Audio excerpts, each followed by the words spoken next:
I want to welcome Agile XRM to the podcast. I've known the people at Agile XRM for the past 12 years. I've seen how their business process management tool can add massive value to complex organizational processes in sectors such as finance and government.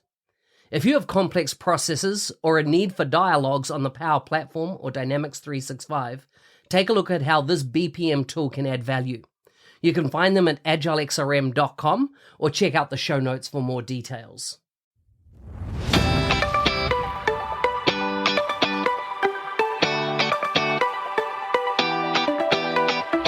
Welcome to the Power 365 show, where I interview staff at Microsoft across the Power Platform and Dynamics 365 technology stack. I hope you'll find this podcast educational and inspire you to do more with this great technology. Now, let's get on with the show. Today's guest is from Brussels in Belgium. Beautiful country.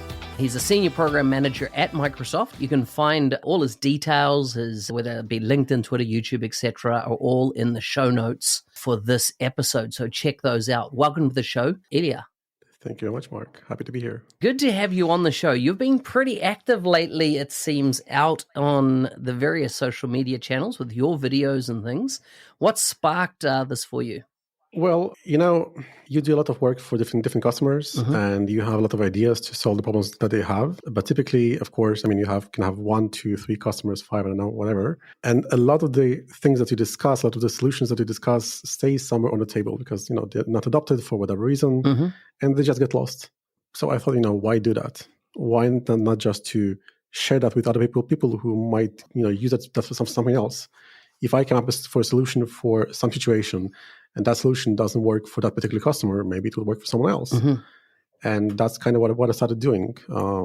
My main focus on what I share is I try to share, I also share like announcements and things like that, but mostly I try to think about creative solutions for different situations, different use cases, and deliver them to the community essentially for the benefit of the community.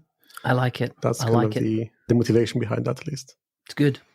So in this episode, we really want to focus on process mining and what are the tool sets available to us, particularly in relationship to Power Automate. And process mining is one of those areas that actually I don't know a lot about. But what I do know is I'm seeing it mentioned more and more in the business domain. I'm seeing it come up from, our competitors in this space. There's been a lot of talk about it in recent times. So I really would love to unpack that. But before we jump in there, just tell us a bit about life in Belgium, family, what you do when you're not doing Microsoft. Well, life in Belgium is pretty nice. It's kind of not my place of origin, so to say. I lived in several places in the past, few years. The past, 20 years. I haven't lived in one place for too long. I have a wife and 2 kids. I've been kind of traveling a lot. I think basically until the pandemic, I don't think I ever spent more than 2 weeks, in one place without traveling anywhere for business or pleasure or whatever else.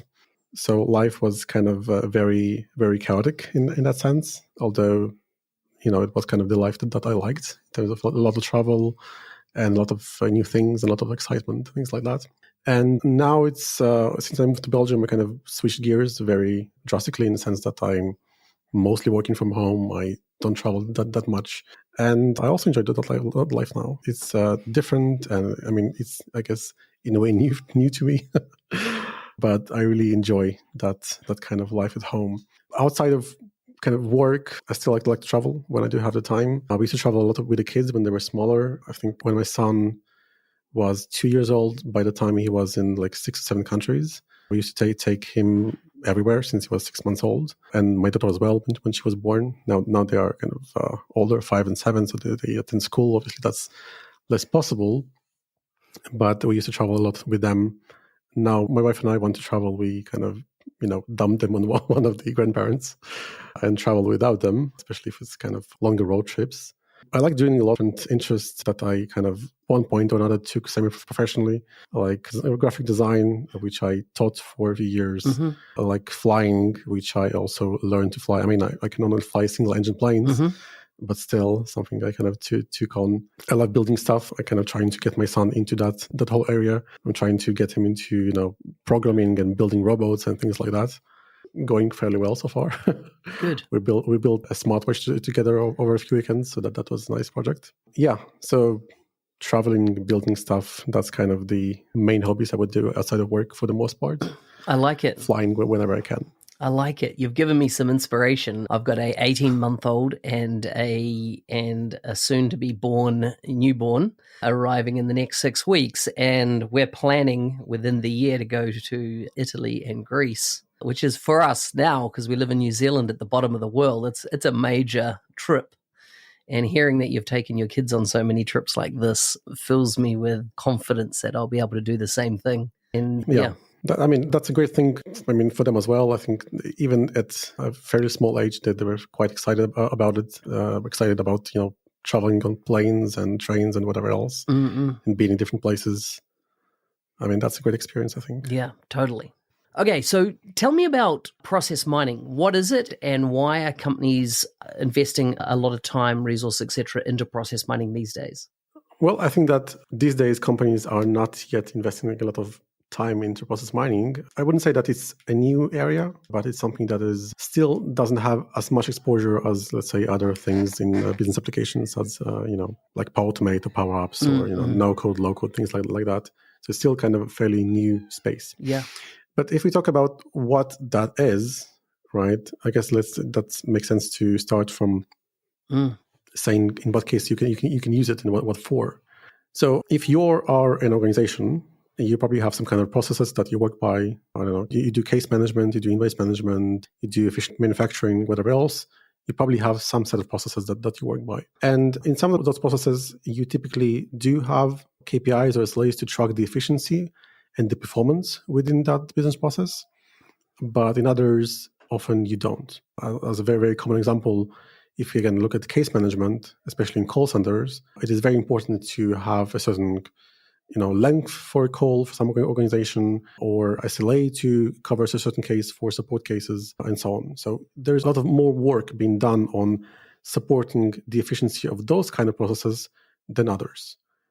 On the other hand, if you look, for example, at invoice processing, there's not a lot of organizations that actively invest time in developing reporting and analytics and KPIs to understand how efficiently our accounting department processes invoices. It takes time, and okay, that's fine. So process mining is a way to enable monitoring of efficiency for really any process without investing that time and money into developing new analytics, new KPIs, new SLAs, and so on. So it's a way to understand the efficiency of a process, or really any process, based on the data that is produced by that process. Mm-hmm. Right? So within each process, you have at least 4 main elements. You have the process itself, let's say, invoice processing, right? Within that process, you have invoices. So you have invoice 1, 2, 3, and 4, and so on. And within each invoice, you have events or actions that are done by different people, right? Let's say John accepts the invoice, and then Fred passes the invoice to a different department for approval, and then someone else approves that invoice, and so on and so on. So every such event is tied into a specific invoice, so an invoice ID, and every such event has a timestamp, so when that happened. You can have either one timestamp, or so when that happened, or even 2 timestamps, so the start date and the end date of the activity or the action. Depends on what kind of system you work with and how it records your activities in that system. But any system, doesn't matter what it is, if it's Dynamics, SAP, Salesforce, even some kind of a custom-made system, probably has those 3 data points. Mm-hmm. And the nice thing is that process mining, specifically the implementation by Microsoft, which is called Process Advisor, can take this data, those 4 basic data points, and build a flow diagram which will show you the efficiency of the process overall across multiple iterations. So you can have a look over how your entire company works like, and then filter down by departments, by specific people, by specific processes, by specific invoices. Whatever kind of slicing you want to do, you can, if you have the data to do that kind of slicing, right? So that's what process mining essentially does. It uses AI to make the understanding of the efficiency of your processes easier and really, I would say, minimal investment. I showed a few examples, for example, how it's done on my YouTube channel. And Awesome. you can literally set up process mining in like, I don't know, 10, 15 minutes with sample data to understand, for example, how an invoice processing process works, and is it efficient? And if it's not efficient, then how to find the inefficiency, right? So it's really that simple. And actually, I've been doing some work recently to take it even beyond that usage for processes, in using process mining to understand the usage patterns of apps. So let's say you build an app, a mobile app or Power App, whatever else. And I've built a solution which is fairly simple, but it relies on process mining to understand the usage patterns and the general kind of usage statistics of your app. So let's say you built an app which has 5 different screens, and you add a new functionality in a new screen number 6. So how would you, as a developer, know if someone is using that functionality or not, if someone is going to that screen or not? You can ask them, right? You can send out a survey or ask people directly, and then you will get a response from 1, 2, 10, 50 people, I don't know. But you don't really know for sure, and especially you don't know across all users. But with that approach, if you collect this data and you input that into the process mining engine, you can know for sure. So you would actually get a diagram that will show you how all users in general use the app, and if they use that functionality or not. And if they use it, then how much time they spend on it. And in what cases, like from what screen would you go to get that new functionality in order to use it, and how much time you would spend on that. Wow, that's incredible. As I'm involved in a lot of situations where enterprises are implementing the Power Platform, right? Multiple app developers and things like that. And I could see this would be such a useful tool to see that the app was being used as intended or needs improvement. Exactly. I've built a very fairly simple solution that demonstrates how that works. So there's a demo app. I'm writing the usage statistics to Dataverse currently. There is the process mining model itself. And there is a model-driven app that allows you to kind of view and edit the app traces, just for additional analysis if you wanted to. And I'm actually preparing to release a video on that on YouTube probably tomorrow. Awesome. That you can watch and see how that works. And also, obviously, the solution will be available on GitHub for everyone to leverage if they want to. I like it. Send me the link so we can get that in the show notes. So yeah. When we look at where the product surfaces for Microsoft, if people want to go out and start using this, where do they typically find it in the ecosystem? The ability to carry out process mining. Right. So right now it's part of Power Automate. So we have in Power Automate we have something called Process Advisor. Yes. And in Process Advisor you have 2 options. You have to do process mining based on recordings, essentially just looks at how people, literally looks like at a video of how people use a certain process or app, whatever else, and gives you insight. Or there's the new option, which allows you to do the same, but based on data. And that's kind of the point I was talking about earlier. So that's kind of the real, I would say, process mining at a large scale, right? If you want to look not just at the usage pattern of a specific person or persons, but en masse across your organization, across all the users, let's say.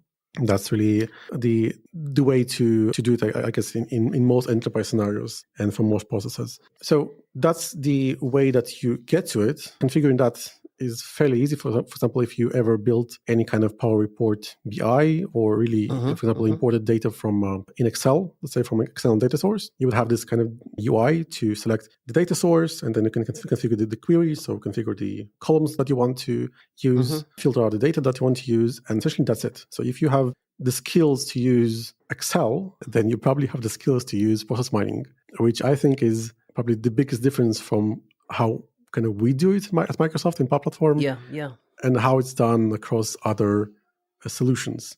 Where, look, I'm not new in the kind of IT field, right? I've been around the block for a while, but looking, for example, some other solutions, I don't know if you have to be a data scientist in order to understand them, but it probably wouldn't hurt. In Power Platform, the nice thing about it is that we are following this low-code, no-code philosophy, and process mining is built on that philosophy as well, essentially. So you don't have to be the data scientist in order to build that. You might want to have some more advanced skills. For example, like if you know how to build a more complex Power BI report, that skill will definitely help you.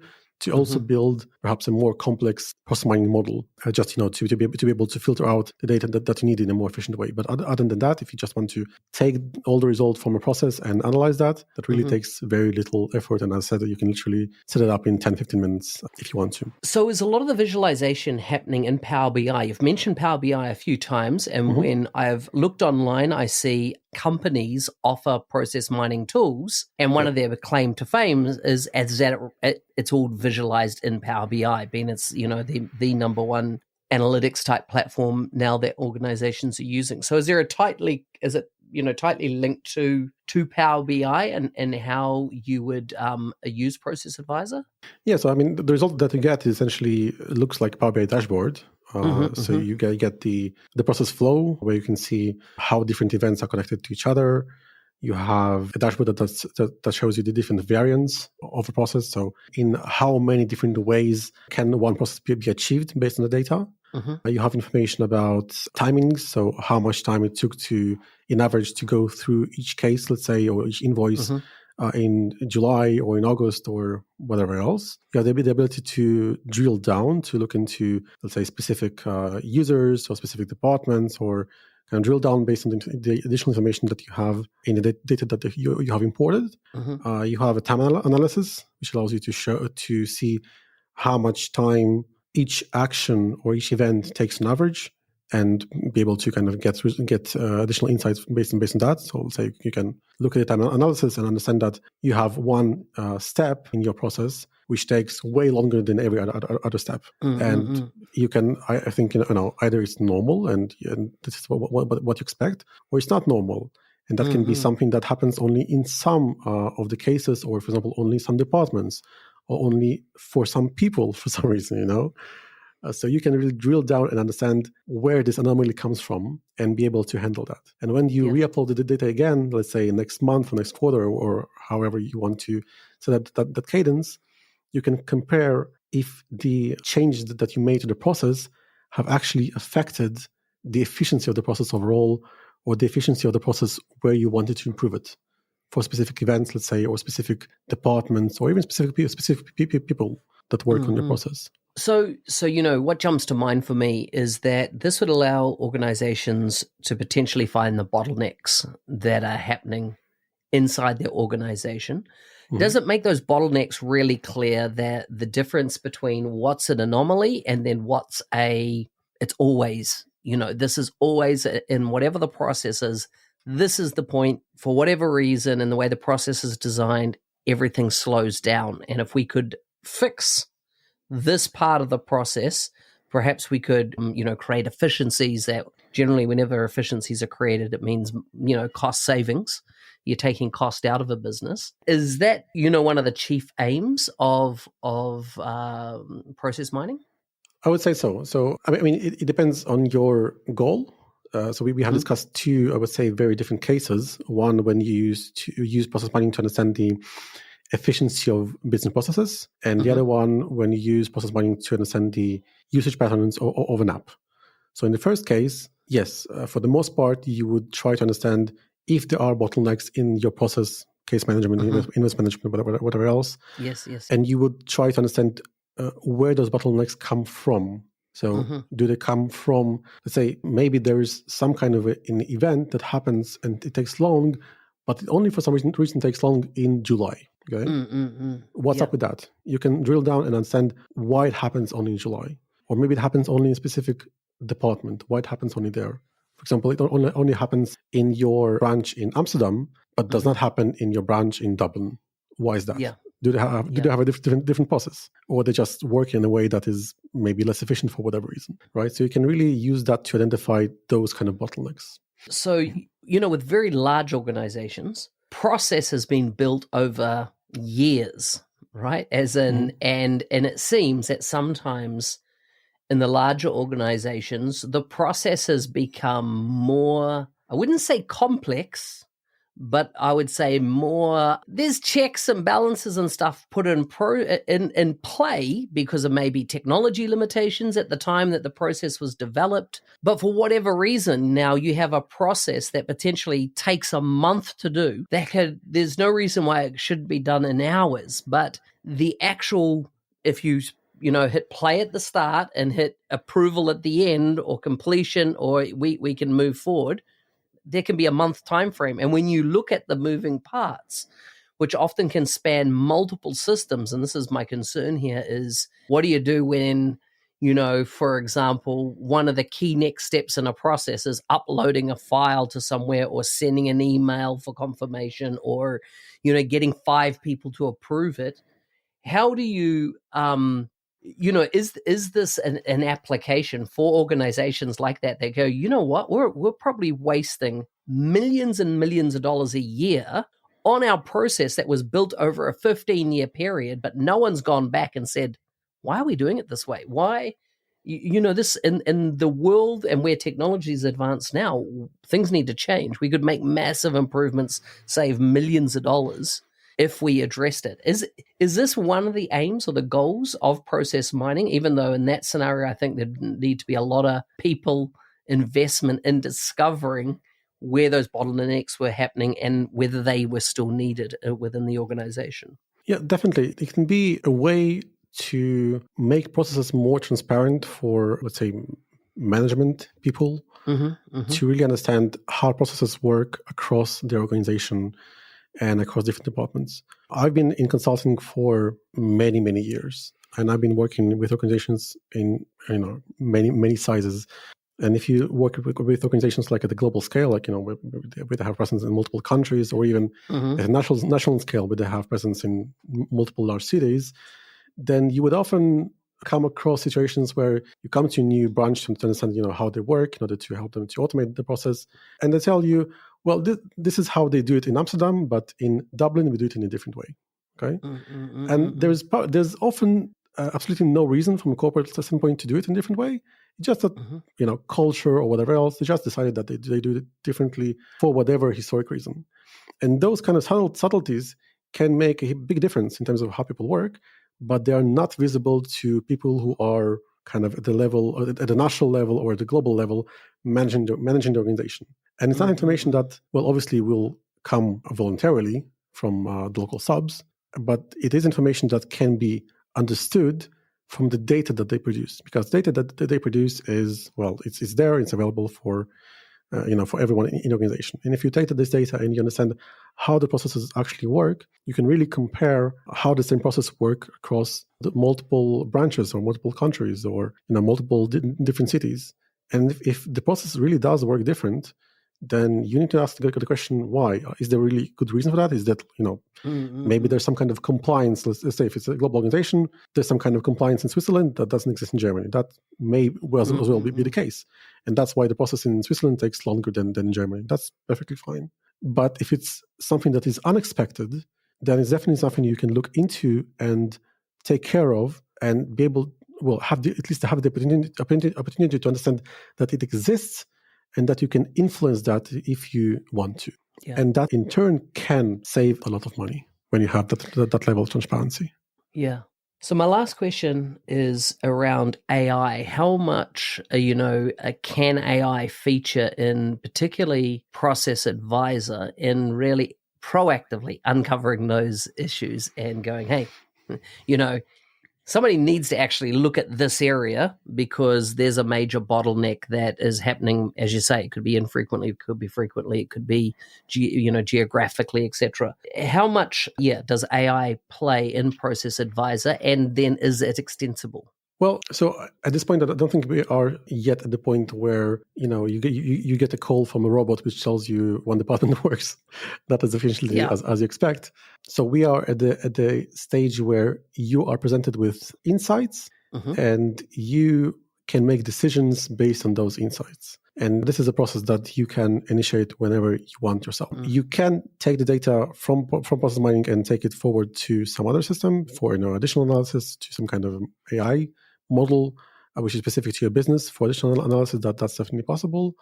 But I don't think we are yet in the stage where there's a continuous kind of monitoring for the efficiency of your processes. And then, you get a message in Teams from a bot saying that something went wrong. But if I look kind of into the future, and I would say into the near future, I can imagine that we will be in that situation where that would be possible. So when AI would proactively tell you that something happens in your organization based on the data that you produce. I would say that there is, and there probably will be, some issues regarding data protection and compliance in order to get there. That would be a bit of a difficult thing to achieve. But technically, I think we are not that far away from this reality. Ilya, thank you so much for coming on the show.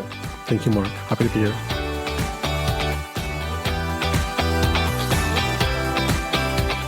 Hey, thanks for listening. I'm your host, Business Application MVP Mark Smith, otherwise known as the NZ365 Guy. If there's a guest you'd like to see on the show from Microsoft, please message me on LinkedIn. If you want to be a supporter of the show, please check out buymeacoffee.com/NZ365 Guy. How will you create on the Power Platform today? Ciao.